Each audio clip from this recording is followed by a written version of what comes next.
They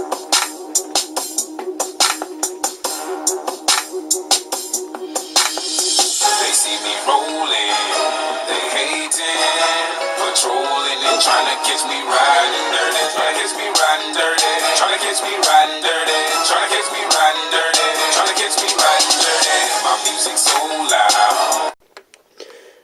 Don't even think about beeping with me, or else I'll beep you back, okay? And remember, kids, I will always be watching you. Hello, and this is Big Bang Bot, and today I'll be reviewing Mario Kart Double Dash for the Nintendo GameCube with 2 exclamation marks! Anyway, this game was first shown off at E3 2001. And it had the oh-so-original name of Mario Kart for Nintendo GameCube, and it looked nothing like the final product. It was just Mario and Luigi driving separately in their own blue karts. But that was back in E3 2001, because in November 2003, the game was released worldwide, and it was very different to the E3 trailer they showed off back in E3 2001. And what did they add? Well, they decided to add something incredible, something that no one would have thought of ever before, and that no one will ever think of ever again because of this game, and that is the ability to team up for twice the fun! Yes! That sounds so cool! Even though I just read that off the box, but whatever. Anyway, the game had a brand new feature, which was you could pick 2 characters, which was actually kind of cool. And it is cool, I will definitely say that. And now, this is the 4th Mario Kart game in the series. Haha, my fingers are late, but who cares? Unlike Mario Kart 11T8, which, as we all know, recently came out with Luigi's Evil Death Stare. But that's a topic that I've already covered, and if you want to see that, go watch my review on that game. I'll put an annotation, which will link you to that, and I might even put a link in the description if you're lucky. But anyway, that's enough chatting about random stuff. Let's play the game! No, I'm gonna rephrase that. I'm gonna play the game! No, I'm gonna play the game!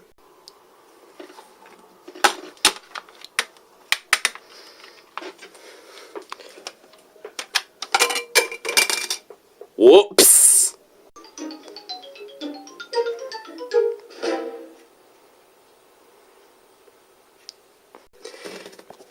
As you may know, but you may not know because I don't know, you just don't know.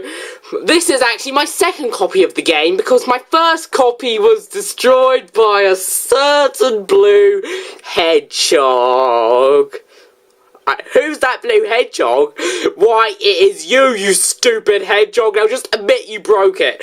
No, I didn't. Yes, you did, you stupid hedgehog! Yeah, you deserved it, Sonic. You absolutely deserved it. The game has no story, so I'm just gonna let you see Luigi's inverted L. And why is it inverted? Because the designer accidentally made it inverted. Stupid designer! Like in every Mario Kart game, the goal is simply to race through a track 3 times and win. It's a really simple concept which I do not need to go into detail for. Although I will mention that while Wario Coliseum only has 2 laps instead of the normal 3, but this is the only track which does this, so whatever. In the single player mode, there are a total of only 2 modes. That's right, count them on your own fingers. 1, 2. 2! There's only 2, Grand Prix and Time Trial, and I don't even need to go into these modes. Although I will mention that Grand Prix has a total of 4 different types. You've got 50cc, which is the slow and pathetically easy mode. 100cc, which is the medium speed and fairly easy mode. There's the 150cc mode, which is the fast and fairly challenging mode. And then there's the mirror mode, which is basically 150cc, just that all of the tracks are inverted. Okay? In the game, there are a total of 20 characters, which is a pretty big upgrade from the previous Mario Kart games before this, which had 8. You start off with 16, and then there are 4 more unlockable characters, which I will not tell you who they are, because I'm mean. What I can say is that this character also is pretty good. Most of the character choices are pretty good, and I can accept all of them, unlike Mario Kart 11 T8 with stupid pink gold peach! The game even includes a few characters who would have been good addition to Mario Kart 8, such as Birdo, Diddy Kong, and Bowser Jr. And even if you don't like those characters, you've got to admit that they're more original and creative and much better choices than... Let's see here, we have Lakitu, Metal Mario, Baby Rosalina, and the before mentioned pink, gold, piece of beep peach. Seriously, pink gold peach is like the most original thing ever. No, not pink gold beach, pink gold peach. Well, how could you get confused in between a B and a P? Oh my god, you guys are so stupid. In case you don't know it because you're, well, stupid and you didn't listen to me at the beginning of the video, you can choose 2 characters, which is amazing! Yes, that is such a cool thing that is in the game. Can't decide whether you want to play as either Toad or Baby Bowser? Well, play Mario Kart Double Dash, because you can play as both of them at the exact same beeping time. Genius! Buy Mario Kart Double Dash on the Nintendo GameCube for £15 minimum, and you can get it for even cheaper if you don't want the actual game. That is just so incredible, so go to your nearest gaming shop or online store and buy the game right this minute. You won't regret it, I certainly didn't, so go buy the game right now and enjoy being able to play as 2 characters!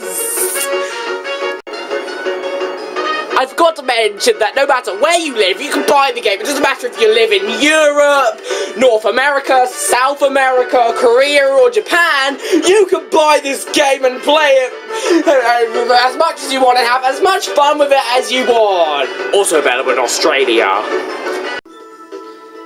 In the game, there are a total of 4 cups, each with 4 tracks, making there a total of 16 tracks in the game. In case you're wondering what this 5th cup is, it's the All Cup Tour, which is basically this game's endurance mode. As for the controls, I don't even need to explain them. The pause menu during the Grand Prix tells you everything, and I will even go into detail just so you make sure what you need to do to control the game.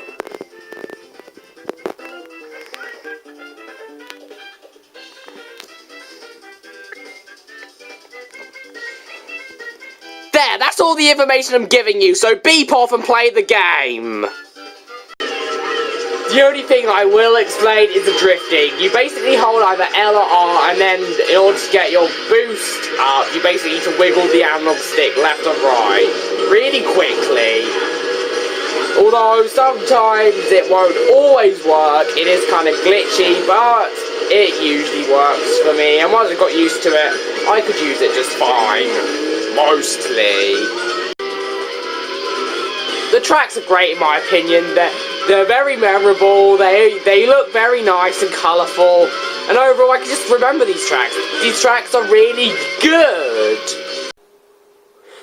Although one pair of donuts known as Game Revolution called the tracks bland. You want solid proof?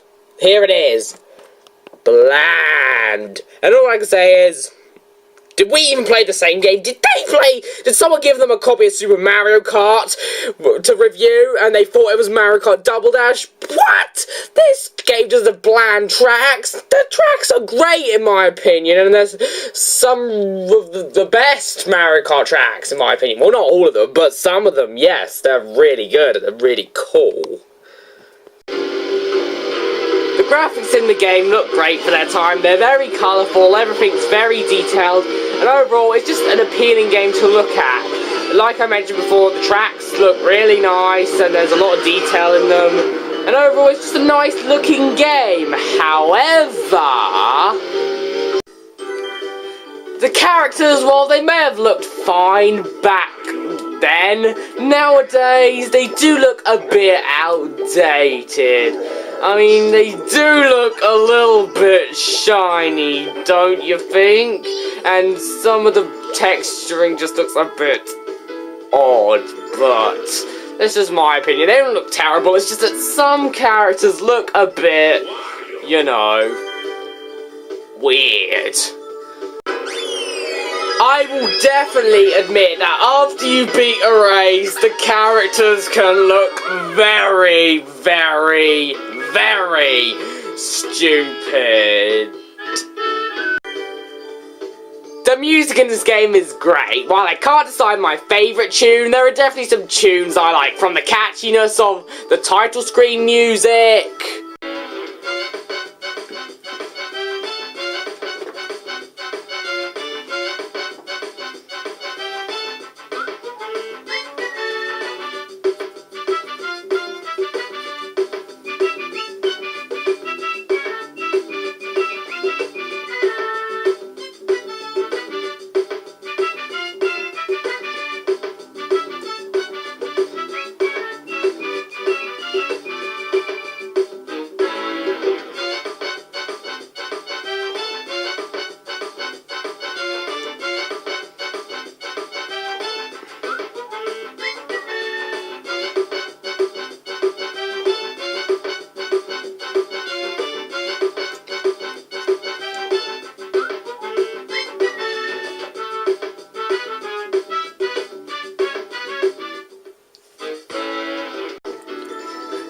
to the beauty of Rainbow Road. And by the way, Rainbow Road especially looks outdated for 2014 standards.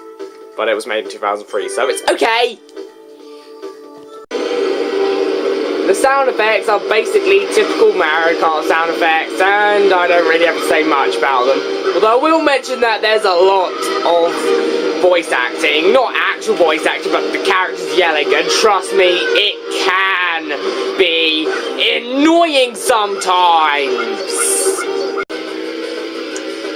Are there any bad things I have to say about the game? Well, other than the sometimes annoying voices, and the fact that there's no free-made race mode in the single-player mode, or battle mode, and also the stiff controls, well, they can be stiff sometimes. Not really. Except for one thing.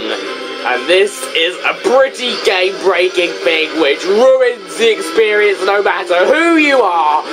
It ruins the game and it's terrible and it just makes me think that this is one of the worst games of all time. And you want to know what that is? Considering this is a Mario Kart game. No, Luigi Death Stare!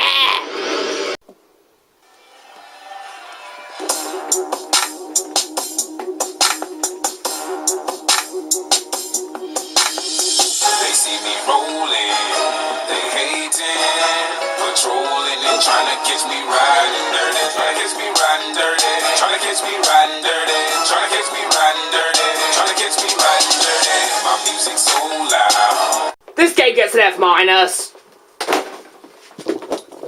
Come on, why didn't you get in that stupid beeping bin? Get in the bin, you get an F-. Beep you, Mario Kart Double Dash. Beep you. I was only joking. But other than those things, except for being no Luigi Evil Death Stare, everything else about this game is great. The graphics are great for its time, the music is great, the tracks are great, and overall it's just a great game overall, and it's definitely a lot better than the Mario Kart games before it, at least in my opinion. And I really like the all-cup tour mode. I kind of wish that was in other Mario Kart games. If you have an hour to spare and you can't decide which Mario Kart game to play, then play Mario Kart Double Dash. Remember, it's only £15 in your nearest gaming store, minimum. and that's if you want the actual game. You can even play extra for, you know, the bonus disc with a big ton of demos. And yeah, and I also like that the tracks are randomly generated, although you always start off with Luigi's Circuit and end with Rainbow Road, but that does mean that there can be an extremely high difficulty curve. For example, you can be in Baby Park, one of the easiest tracks in existence. It's so easy, in fact, that I'm surprised it wasn't a test track that was left in the final game, and I'm surprised it's not Battle Arena, all the way up to Rainbow Road with all of its... Oh my god, there are barely any guardrails! I can fall off! This is gonna be so beeping scary! It's also very beeping long! I'm afraid! Help me! Oh, beep!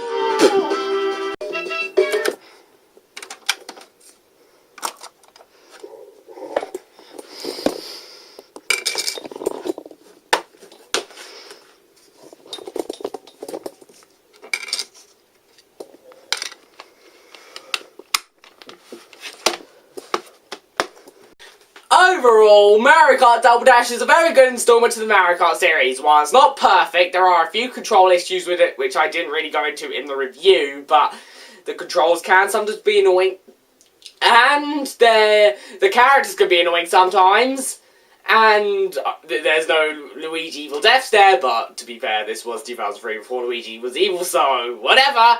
Plus, it's only a minor thing, so... who cares? This game is still very good. The graphics are great, the music is great, the tracks are great, and overall it's just a great game. The controls aren't perfect, but they still work a lot better than the Mario Kart games before.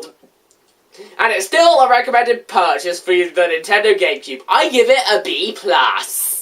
Now, are there other Mario Kart games which I prefer over this? Yes.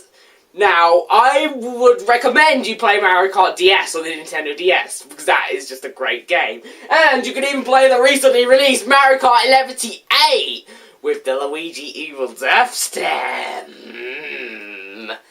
And those are two very good alternatives. But Mario Kart Double Dash is still a great game, and I still give it B+.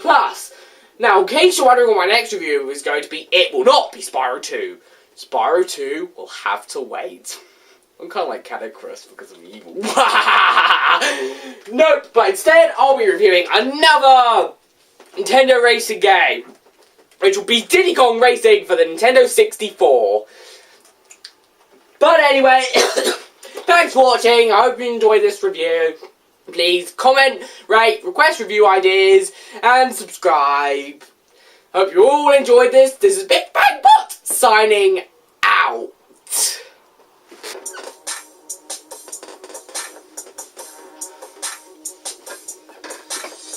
They see me rolling, they hating, patrolling and trying to catch me riding dirty.